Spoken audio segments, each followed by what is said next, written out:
menanggapi kritik itu harus dengan cara yang biasa-biasa aja.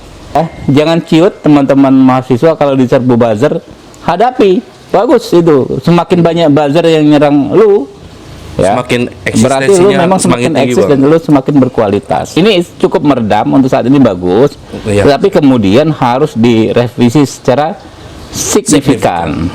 Jangan lupa subscribe, like, komen, dan share. Assalamualaikum warahmatullahi wabarakatuh.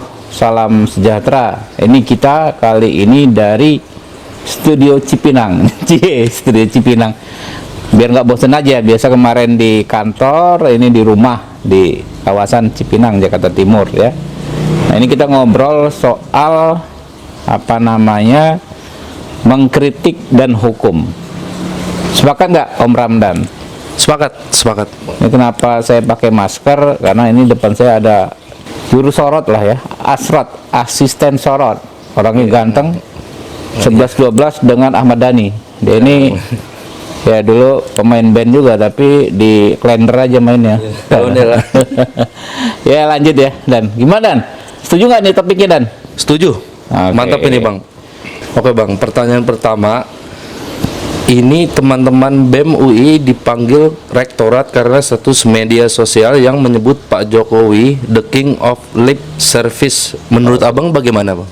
Ya, saya pikir agak berlebihan juga ya kalau sekedar ngomong begitu ya, bikin meme, bikin status lalu dipanggil dan dipersoalkan. Kalau dipanggil untuk dipersoalkan, untuk dihukum, saya pikir berlebihan. Tapi kalau dipanggil untuk diajak dialog, diajak diskusi, saya pikir boleh-boleh aja ya.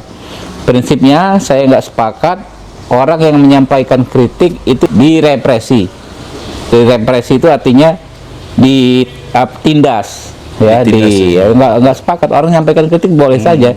Jadi silahkan kalau dipanggil untuk diajak dialog, monggo. Tapi kalau dipanggil misalnya nilainya diancam, kemudian diancam di DO, di drop out, ya kita sayangkan dan kita akan tentang, Bang ya. Iya. Nah, Abang kan mantan aktivis nih. Iya. Bagaimana cara menyampaikan kritik yang baik tuh gimana, Bang? Menurut Ya, Abang? cara menyampaikan kritik yang baik ya nggak ada caranya, ya kritik aja. Kritik itu dalam istilah politik ya. Kritik itu adalah cara rakyat, cara masyarakat menyampaikan keluhan ya.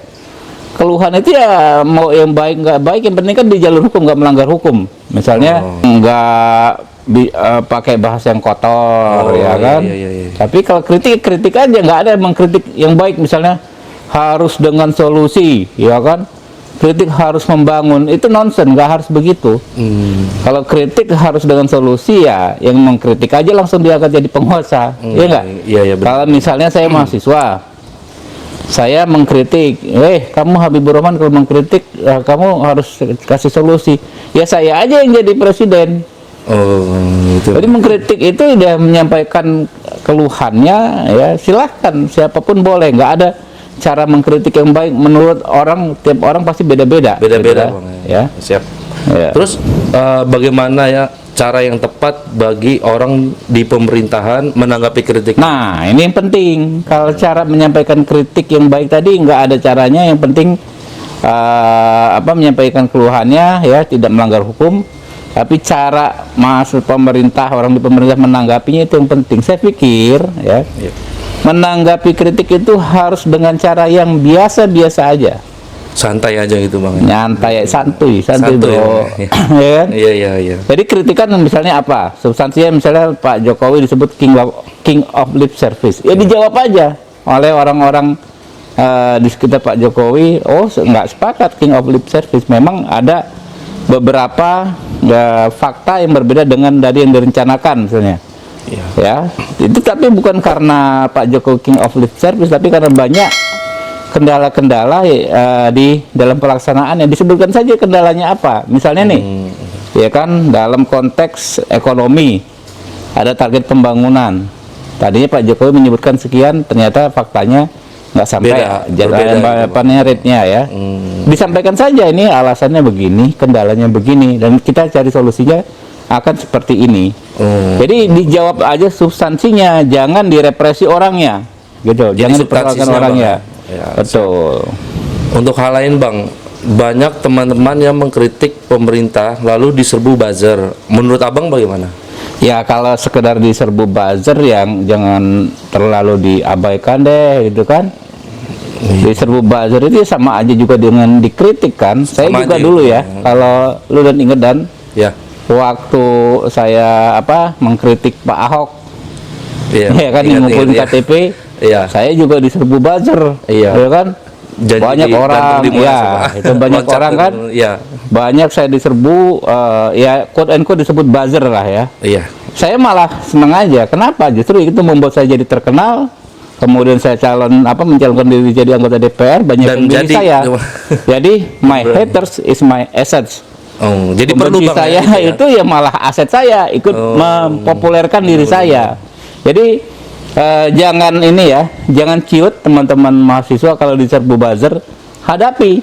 Bagus itu. Semakin banyak buzzer yang nyerang lu, ya, Semakin berarti lu eksistensinya memang semakin semakin tinggi, eksis Bang. dan lu semakin berkualitas. Nah, siap bang. Nah, sekarang kita bicara UU ITE bang. Menurut abang bagaimana? Kan sudah ada SKB 3 lembaga. Ya, memang sudah ada 3 lembaga yang mengeluarkan SKB, surat keputusan bersama, ya. Iya bang. Itu Kemenkominfo, kemudian Kejaksaan Agung dan Polri, ya. Iya. Tapi menurut saya, ya, SKB itu cukup untuk saat ini saja, untuk semacam peredam kejut. Selanjutnya tetap perlu revisi signifikan Undang-Undang ITE. Coba misalnya gini nih ya, Iya. ada iPad yang udah disediain nih. Ya, soal jadi di Undang-Undang ITE ya, yang paling banyak memakan korban itu pasal 28 ayat 2 nih, Bro, ya. Barang siapa menyebarkan informasi yang dapat menimbulkan kebencian berdasarkan SARA. Tahu nggak lo SARA? Sara. Suku, agama, ras, dan antar golongan. Ya. Kemudian dihukum pidana sekian. Ya. Itu pasal 28. Nah, menurut saya ya, sepanjang unsur keempat ya, suku jelaskan dan lu sukunya apa dan Betawi kan? Jawa. Oh, Jawa, Arab Ya. oke, itu tambangan Arab. Iya. Ya. Agama. Iya, Ya kan? Agama kan jelas. Ya. Ras jelas, jelas. ya kan, ya, etnik ya kan. Antar golongan ini yang kagak jelas dan. Coba deh, misalnya orang pendukung pemerintah ya dikritik, lalu dia melaporkan saya sebagai golongan pendukung pemerintah, ya kan? Saya misalnya kemudian siapapun ya kan bisa menggunakan kata antar golongan ini, karena nggak ada batasan, yang di undang-undang juga kagak ada batasannya antar golongan ini, sehingga inilah yang menjadi karet. Setiap orang mengkritik dikenakan pasal ini, lalu disebut menghina yang terakhir golongan, golongannya. Padahal ya kan? itu nggak termasuk unsur hukum bang kalau Ya golongan. enggak, itu golongan itu unsurnya. Kalau personal, iya makanya personal itu misalnya saya menghina ini, saya nggak saya menyampaikan pendapat nih iya siap bang. terhadap Ramdan, Iya. misalnya kan, Ramdan nggak suka nih melaporin saya, ya kan, lalu pakai pasal itu apa? Golongan mana? Golongan anak klender, misalnya, klender, kurang lebih iya. gitu kan. Iya, Jadi iya. semua orang bisa dijerat dengan pasal itu kalau ngomong. Ya, semua hal bisa dikaitkan dengan antar golongan, makanya harus diamputasi nih menjadi SAR aja, SAR. Nah, Jadi SAR bang ya. Jadi Antar kalau golongannya dibuang. dibuang Oh, sehingga siap. tidak menjadi karet. Kalau Jadi ini tetap harus direvisi ya bang ya. iya, harus direvisi secara signifikan, saya bilang. Oke, siap. Yang antar golongannya dibuang. Kalau hanya ini, Pak, ya. Ya. Kalau hanya SKB 3 menteri, ya. Misalnya gini, disebut ya, pasal 28 ayat 2. Fokus pasal ini adalah pada perbuatan menyebarkan informasi yang menimbulkan kebencian dan permusuhan terhadap individu masyarakat berdasarkan SARA. Nah, disebut nih penekanannya. Penyampaian pendapat, pernyataan tidak setuju atau tidak suka pada individu tidak termasuk perbuatan yang dilarang. Ya kan? Ya. Nah, persoalannya ya, definisi penyampaian pendapat itu apa? Misalnya nih, saya berpendapat ya, kota A itu jelek pengelolaannya. Ya kan? Saya Ya. berpendapat. Berpendapat. Ya kan? Tapi orang yang ngomong, "Oh, itu bukan pendapat, itu bohong karena ya, Faktanya karena kota itu bagus. faktanya kota itu bagus." Jadi tetap multitafsir. Beda dengan pasal-pasal terkait pembunuhan. Barang siapa menghilangkan nyawa orang, jelas. Jelas itu bang. Baru terbukti kalau ada nyawa hilang. Kalau ini kan pendapat, arti dari pendapat, persepsi terhadap pendapat itu nggak jelas, sehingga tetap saja karet. Walaupun ada SKB 3 menteri ini cukup meredam untuk saat ini, bagus. Iya. Tapi kemudian harus direvisi secara signifikan. Oke, Ya. siap bang. Oke bang, terima kasih nih atas Kita ngobrol hari ini ya. obrolan hari ini.